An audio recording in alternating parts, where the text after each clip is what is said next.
Sometimes you just bump into these ideas that completely, crack open your perspective on things, on almost everything, really. And that's exactly where we're diving today, straight into Carl von Clausewitz and his book on war. Ah, the classic. Yeah, and actually you, our listener, brought this one up. And honestly, it's about war, obviously, but the thinking inside, it feels incredibly relevant for, anyone trying to handle complex situations, high-stakes stuff, even miles away from any battlefield. Absolutely. What's so lasting about On War, even, nearly 2 centuries later, is how it dissects the basic dynamics of conflict. And the materials you shared, the overviews, they give us a really great starting point to unpack his thinking, which can be pretty dense sometimes. Totally. So, okay, our mission for this deep dive, pull out those core ideas, the really sticky ones from this pretty hefty book. Yeah. We want to give you a lens, a way to analyze not just wars, past or present, but also that kind of push and pull you see in any competitive space.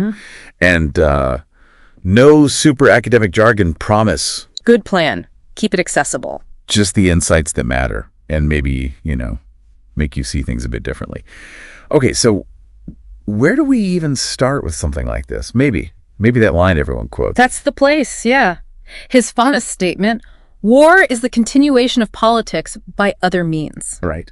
And it's way more than just a soundbite. It's fundamental. The key is seeing war as a tool, an extension of political goals. Not just random violence, then? No, not at all. It's not some, irrational breakdown. It's a deliberate instrument, a violent one, sure, but used to achieve very specific political aims. So the point isn't just, winning fights for the sake of it. It's using force, or the threat of it, to make your opponent, maybe in any kind of conflict, really do what you want, to get that political result you're after. Exactly. Compel them to fulfill our will, as he put it. And it's interesting, he also talks about absolute war versus real war. Yes, that's a crucial distinction. Absolute war is the theory, right? Unrestrained, total. But real war, it's always messy, limited by all sorts of real-world stuff. Precisely. Absolute war is a logical endpoint, a concept. But real war, like any real competition, it's shaped by emotions, resources, limitations, the actual goals driving it. If the political goal is limited, the war fighting tends to be limited too, usually. Makes you wonder how often conflicts, in business or politics or whatever, spiral way beyond what anyone initially intended. Happens all the time. That distinction is key. Okay, so war, politics continued. Got it. Now he has this other big concept, the trinity of war. Sounds a bit conceptual. It does sound a bit abstract, yeah, but it's really about breaking down the main forces swirling around in any conflict. Okay. So 3 main parts of this trinity. First, raw violence, hatred, animosity, pure emotion, really. He links that primarily to the people, the population. The passion, the gut feelings. Exactly. Second is the play of chance and probability. Uncertainty, luck, the chaos of the moment. That's kind of the realm of the military, the commander dealing with the unpredictable. Okay, so you've got the people's feelings, then the sheer randomness and battlefield decisions. Right. And third is rational purpose, policy. The calculated aims, that's the government's domain, the political leadership setting the objectives. Interesting. So intense feelings, total unpredictability, and cold calculation. And these aren't separate boxes, are they? They're all mixing together. That's the crucial part. They constantly interact. It's this dynamic interplay, influencing each other in, often surprising ways. That's what makes war so complex. Yeah, you can see that.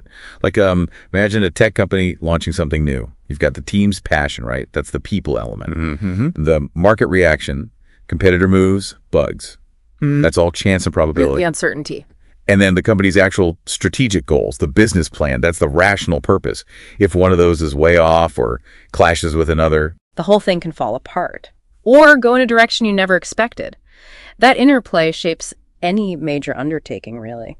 A rational plan is great, but if your team isn't motivated or the market shifts unexpectedly, everything changes. Yeah. Understanding those forces, the emotional, the random, the rational, seems vital. Okay. Moving on, Clausewitz gets into the real nitty-gritty of war too. These ideas of friction and the fog of war, they really paint a picture of how messy things get, don't they? They absolutely do. Friction. It's basically everything that can and does go wrong. Small stuff, delays, equipment malfunctions, orders getting misunderstood, simple human error. Like Murphy's Law, but for warfare. Sort of, yeah. It's all those tiny obstacles that just pile up and make even the most straightforward plan incredibly difficult to actually do. Right, like trying to assemble IKEA furniture with bad instructions, times 1,000. Exactly, that's friction. And then layered on top, you have the fog of war, which is just uncertainty, incomplete information, inaccurate reports, not knowing what the enemy is really doing or where they are. You never, ever have the full picture. And that famous quote, everything in war is very simple, but the simplest thing is difficult. Yeah. That just nails it, doesn't it? It really does. Cuts right to the heart of it. You can have this beautiful strategy all mapped out, but the second it hits the real world, boom, friction and fog just descend. What about outside of war? How do these play out? Oh, universally. Think about managing a big project at work. Okay. You have your plan, your timeline. Then friction hits. Someone gets sick, a supplier is late, the software has a bug. Always something. Always. Or And the tech. fog. Yeah. You don't really know how stakeholders will react or what problems might pop up next week. It demands flexibility, right? Yeah. Adaptability. And maybe a little humility. You can't plan for everything. Definitely need humility. Okay, so we've got the messy reality covered. Clausewitz also talks about finding and hitting the center of gravity. Sounds very strategic. It is. The Schwerpunkt in his German. It's the core source of an opponent's power, their strength, Yeah. their ability to keep going. So what could that be? Like their army? Could be their main army, yeah. Yeah. Or their capital city. Or maybe their alliance network. Or even something less tangible like public support or their leader's will to fight. It's the thing that, if you hit it hard, the whole structure starts to crumble. So it's not about attacking everywhere at once. No, quite the opposite. It's about identifying that crucial linchpin, that vital point, and focusing your effort there for maximum effect. Decisive action against the core strength. Makes sense. How does that apply outside of war? You mentioned maybe political campaigns. Sure, a campaign's center of gravity might be its main source of funding, Yeah. or perhaps a specific group of swing voters. Okay. If the opponent can disrupt that funding or effectively persuade those key voters, that could cripple the whole campaign, right? Yeah, I see that. Or in business. Maybe a competitor's key patent, or their reputation for quality. If you can develop a better technology that bypasses their patent, or launch a product that massively undercuts their quality image, you're hitting their center of gravity. Targeting the core. Yeah. Got it. Now, another slightly counterintuitive idea, the culminating point of victory. This Yeah. is about knowing when to stop attacking. Exactly. It sounds odd, but yeah. The culminating point is that moment when your attack, your offensive, has stretched itself too thin. How so? Maybe you've advanced too far, your supply lines are getting long and vulnerable, your troops are exhausted, your initial momentum is gone, you're actually becoming weaker, more exposed. Oh, Clausewitz really stressed how vital it is for commanders to sense when they're reaching that point. If you push beyond it, you risk not just stalling, but facing a devastating counterattack.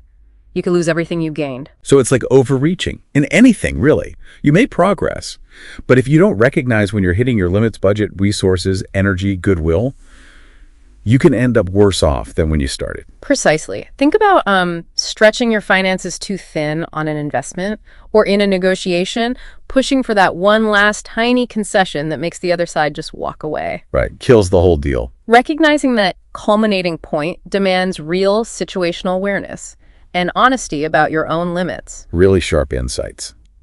Okay, let's switch gears slightly. Defense versus offense.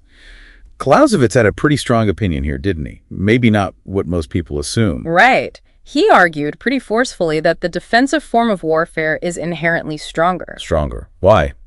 Well, the defender usually has advantages. They often know the terrain better, they can prepare their positions, their supply lines are shorter, they might have local support, and critically, they have time on their side. Often, they can wait for the attacker to make a mistake, to overextend. So they can react from a stronger base. What? Everyone wants to attack. Right. Take the initiative. And that's the flip side. The offense does hold the advantage of initiative. They choose the time and place. They force the defender to react. It's a trade-off. It is. And Clausewitz's sort of synthesis was that maybe the strongest approach overall is a strategic defense waiting, absorbing the enemy's attack followed by a well-timed decisive counterattack once the enemy hits their culminating point. Ah, so defend until they weaken themselves and then strike. Kind of like martial arts, maybe. Using the opponent's momentum against them. It's a much more nuanced view than just attack is best. That makes a lot of sense. Okay, what about leadership? He talks about military genius. Yeah. Sounds kind of lofty. It does, but he wasn't really talking about some mystical quality, you know? He broke it down into specific attributes. Like what? Courage, first off. Both physical bravery, obviously, but also moral courage, the guts to make tough decisions and stick to them. Okay, courage. Determination, just sheer persistence. Presence of mind, staying calm and thinking clearly under incredible pressure. Then there's Kudo, literally, glance of the eye. That's the ability to quickly grasp the whole situation, intuitively see the key factors. Like a sixth sense for strategy? Something like that, yeah. Yeah. A rapid, accurate assessment. And finally, just sheer intelligence combined with strong character. You need the brains, but also the inner strength to use them effectively. So it's not just IQ, it's courage, resolve, quick insight, clear thinking under fire, and character. That feels applicable elsewhere too, right? Absolutely. Think of, say, a really successful startup founder. They need the courage to risk everything, right? The determination to push through constant failures, presence of mind when funding dries up or a competitor launches, that kudo to spot the market opening no one else saw, and definitely smarts plus integrity. These are leadership traits, period. Yeah, you can definitely see the parallels. Okay, so we have all these pieces. How do they fit together? He talks about tactics and strategy. What's the difference? It's a pretty clear hierarchy for him. Tactics is about how you use your forces in a specific battle, arranging troops, maneuvering, the actual fighting. The how of the battle itself. Right. Strategy, on the other hand, is about how you use those battles, the wins, sometimes even the losses, to achieve the overall purpose of the war, the political objective we started with. Ah, okay, so tactics serve strategy. Exactly. Strategy is the bridge connecting the fighting to the political goal. How does this battle help us achieve what we ultimately want? So you could, like, win every single tactical engagement, every battle, but still lose the war if your strategy is flawed, if the battles don't actually add up to achieving the political aim. Precisely. It's like a football team winning yards on every play but never scoring a touchdown because they aren't advancing towards the end zone strategically. Good analogy. And Clausewitz was really critical of military plans that forgot about the politics, that just focused on fighting for fighting's sake. He kept hammering home, war serves policy. Always remember the why. Keep your eye on the prize, basically. Now, something else that feels really modern is his idea of the people's war, like guerrilla warfare. Yeah, it's quite remarkable how early he recognized the power of popular resistance. He saw it firsthand, analyzing Spain's fight against Napoleon. What do you see there? He saw how a whole population, even without a big formal army, could just wear down a powerful occupier through widespread resistance, ambushes, non-cooperation. It showed the incredible power of national feeling, of popular will, as a major force in conflict. It wasn't just kings and armies anymore. Another reminder that it's not just about military hardware. The human element, the societal forces, they're huge. Absolutely. Which brings us back again to war plans needing to be tied to political goals. Right. It all loops back. He insisted that any sensible war plan has to start with a clear understanding of what the political leadership is trying to achieve. Strategy detached from policy. That was a recipe for trouble, in his view. It's all one big interconnected system, isn't it? Politics, military action, popular feeling, chance. Very complex, dynamic system. Yeah. And we should probably remember when he was writing all this, it was a pretty revolutionary time for warfare itself. Absolutely. The French Revolution, Napoleon, they completely changed the game. Wars became bigger, involved whole nations mobilized in a way they hadn't before. It wasn't just professional armies fighting for kings, it was nations in arms. Clausewitz was grappling with this new reality, trying to make sense of it, theoretically. And clearly, he did a pretty good job, given how long his ideas have stuck around. The influence is undeniable. Military academies worldwide still study him intensely. Strategists, historians, even people in business and political science, they keep coming back to On War. It provides a language, a framework, doesn't it? A powerful one, yes. For analyzing conflict, competition, strategy, it endures. But it's important to stress, he wasn't trying to write a simple how-to guide, was he? No checklist for victory. Not at all. That's a common misunderstanding. He wasn't about rigid rules or formulas. His whole approach was about critical thinking. How so? He emphasized using history, using personal experience, using logic, but always critically analyzing the specific situation. Every conflict is unique. War is too complex, too unpredictable for simple recipes. He wanted to educate the mind of the commander, not just give them rules to follow blindly. So it's more about developing judgment than following instructions. Exactly. Adaptability, critical assessment, understanding the underlying dynamics. And one final piece of context, this book wasn't actually finished, right? That's correct. He died relatively young before he could fully revise the entire manuscript. Only book one is considered truly finished in the way he intended. His wife, Marie von Brühl, did an incredible job editing and publishing the rest. Wow. So we should keep that in mind. There might be rough edges or ideas he might have changed later. It's worth remembering, yeah. It might explain some apparent inconsistencies or sections that feel less developed than others. Which honestly just makes its lasting impact even more impressive. Okay, so as we kind of wrap up this dive into Clausewitz, what are the absolute must-remember takeaways for our listener? The big things. Okay. I'd say first, that core idea, conflict, war, it's fundamentally tied to purpose, to politics. It's not separate. Right. The wise. Second, the trinity, that dynamic tension between passion, chance, and reason.